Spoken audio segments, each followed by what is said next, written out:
نحمدہ ونصلی ونسلم علی رسول الکریم اما بعد۔ ہمارے یہاں ایک رواج سا ہے کہ جب نماز پڑھتے ہیں تو آگے کوئی مصلی سا بچھا لیتے ہیں، کوئی ایسی چادر بچھا لیتے ہیں، کوئی ایسی جا نماز جسے ہمارے یہاں کہا جاتا ہے کہ اس پر نماز پڑھی جاتی ہے اور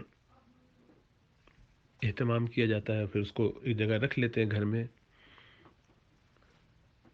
ایسا کرنا ضروری نہیں ہے، بلکہ کسی بھی پاک جگہ پر، بلکہ بغیر کچھ بچھائے ہوئے زمین پر بھی نماز پڑھی جا سکتی ہے۔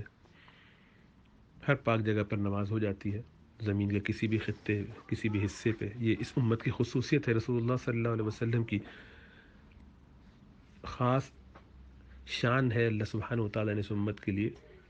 یہ معاملہ پسند فرمایا کہ ہر جگہ نماز پڑھیں، ورنہ پچھلی امتوں میں انہیں خاص معبد میں، مساجد میں، اپنی گرجوں میں ہی جا کے نماز پڑھنی ہوتی تھی۔ تو اس لحاظ سے یہ آسانی ہوئی، اللہ کا بڑا شکر ہے، اللہ کا بڑا فضل اور کرم ہے۔ تو ابھی کچھ بچھانا یا اس پہ نماز پڑھنا کوئی ضروری تو نہیں ہے، لیکن چونکہ ہم آج کل دنیا میں بہت سارے کاموں میں الجھے ہوئے ہوتے ہیں، 25 باتیں ہوتی ہیں، ادھر ادھر دماغ گھوم رہا ہوتا ہے، تو اگر اہتمام کیا جاتا ہے تو ذرا توجہ، خشوع کا امکان زیادہ ہوتا ہے، کم از کم ابتداءً ہی۔ تو اگر اس نیت سے کوئی ایسی چیز، ایسی کوئی چادر وغیرہ متعین کر لی جائے اور اس پر نماز پڑھی جائے جس سے اہتمام زیادہ لگتا ہو، توجہ زیادہ ہوتی ہو، تو ایسا کرنے میں نہ صرف یہ کہ مذائقہ نہیں بلکہ یہ بہتر ہے، کیونکہ مقصود اللہ سبحانہ و تعالیٰ کا تعلق ہے۔ عبادت ایسے کرنی ہے جیسے کہ گویا اللہ کو دیکھ رہے ہیں، اگر یہ ممکن نہ ہو تو کم از کم یہ احساس ہو کہ اللہ ہمیں دیکھ رہے ہیں۔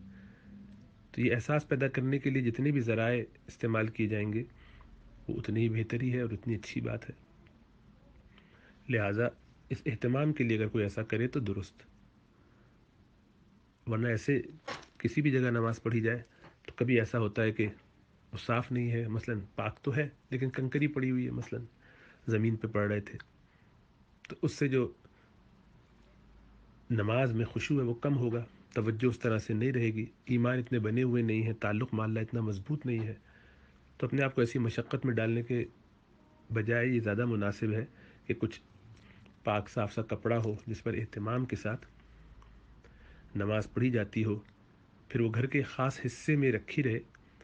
گھر کے ایک حصے کو مصلی کے لیے یعنی نماز پڑھنے کی جگہ کے لیے وقف کر دیا جائے۔ صحابہ کرام کے گھروں میں اس طرح سے مسجد ہوا کرتی تھی جہاں پہ نماز باقاعدہ پڑھی جاتی تھی، گھر کے اندر نوافل، سنتیں وغیرہ، اور خواتین اپنی پوری نماز پڑھتی۔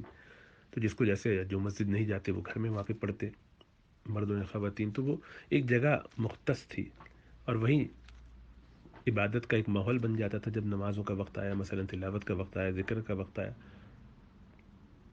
تو اب چونکہ ہمارے اس کا رجحان کم ہوتا جا رہا ہے، گھروں میں اس طرح کا اہتمام نہیں ہوتا، تو کم از کم مصلی ہو تاکہ کسی درجے نماز میں خشوع، کنسنٹریشن، توجہ بڑھے۔ اب اس میں لیکن یہ خیال بھی رکھنا چاہیے کہ وہ مصلی ایسا زر و جواہر سے لدا ہوا نہ ہو، ایسا اس میں پھول پھلواری نہ ہو، اتنا اس کو بنا سنوار کے نہ رکھا گیا ہو کہ جس پہ نماز پڑھنے میں خشوع اور تعلق مع اللہ تو کیا پیدا ہوتا، دنیا داری ہی پیدا ہونے لگے، اس کی نرمی اور اس کے بیل بوٹوں ہی کی طرف توجہ جائے کہ وہ کہاں سے لکیر نکل کے کہاں جا رہی ہے، یہ پھول کی پنکھڑی اس طرف سے ہے تو وہ والی کس طرف سے ہے، اس کا شیپ کیسا ہے، اس کا رنگ کیسا ہے، یعنی ساری توجہ اس کو ہی ڈھونڈنے دیکھنے میں لگ جائے تو ظاہر بات ہے تو پھر اسی کے منافی ہوا جس کے لیے کام کیا جا رہا تھا۔ اس لیے ان چیزوں کی رعایت کر کے سادہ کوئی ایسی چادر وغیرہ یا نماز کے لیے مختص کر لی جائے تو مناسب ہے، اچھا ہے، اس میں کوئی بری بات نہیں ہے، لیکن اس کو لازم نہ سمجھا جائے۔ ایسا نہ کریں تو اب نماز پڑھی نہیں جاتی، بغیر جا نماز کی نماز ہوگی کیسے، اب ڈھونڈ رہے ہیں جگہ جگہ، زیادہ لوگ آگے جا نماز نہیں مل رہی تو وہ بھی تکلف میں انتظار کر رہے ہیں کہ کہاں پڑھیں۔ نماز زمین پہ پڑھ لو، جہاں ہو وہیں پڑھ لو، اس کو لازم نہ سمجھا جائے، کیونکہ وہ لازم نہیں ہے، لازم سمجھیں گے تو اب ناجائز ہو جائے گا، اب یہ بدعت کی شکل بن جائے گی، ہم نے دین میں اضافہ کر دیا۔ تو اس رعایت اور احتیاط کے ساتھ اگر اس کا اہتمام ہے تو کوئی بری بات نہیں ہے، لیکن اس کا ایسا التزام کہ اس کو لازم سمجھا جائے یہ درست نہیں ہے۔ اللہ سمجھ و شعور عطا فرمائے۔